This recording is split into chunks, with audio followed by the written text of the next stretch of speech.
La force de ce slogan, c'est qu'il dit qu'il fait une promesse positive. Vous pouvez le prendre, vous avez le droit de ne pas être d'accord ou d'accord. D'abord, elle ne vient pas du tout d'un débat sur l'islam, ça vient d'un débat qui est né avec l'histoire des Outre-mer. Ce concept est venu avec la créolisation. Et il l'a testé là-bas, et il a fait de très bons scores là-bas. Il faut toujours regarder les élections qui se passent en Outre-mer pour prendre comment notre pays bouge. D'ailleurs, au même moment, le Rassemblement national faisait de très bons scores en Outre-mer. Deuxièmement, d'ailleurs, c'est un député européen réunionnais qui était à l'idée de ça, qu'il a après testé. Il a vu que ça prenait, ça pouvait faire à la fois lien. Pourquoi ? Parce qu'il parle à des gens auxquels les politiques ne parlent plus. Qu'ils soient musulmans, issus des minorités, issus des Outre-mer, issus des minorités sexuelles, des femmes, des ouvriers. Il parle à des gens auxquels tous les autres politiques ont oublié, y compris la gauche.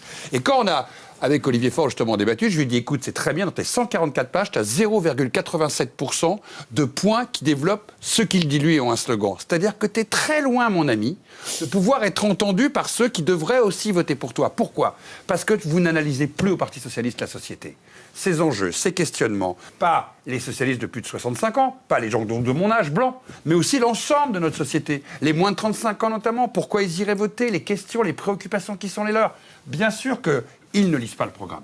Là-dessus, je pense que c'est important à se le dire. Ils regardent le seul qui leur annonce un autre jour meilleur. Allez, ça me rappelle le Parti communiste dans les années 50, qui, malgré les missiles, malgré Moscou, promettait encore un avenir meilleur. Ils n'ont jamais gagné. C'est ça qu'il y a derrière ce slogan-là. Et les autres n'en ont pas. Soit ils vont souffrir avec les retraites, soit ils vont pleurer avec les budgets, soit on va leur dire « Ah, il va falloir se flageller ». Lui, il dit « Il y a une nouvelle France ». Eh ben, désolé, oui, c'est un très bon slogan de campagne. Mais c'est un slogan. En 2005, il fait campagne pour le non.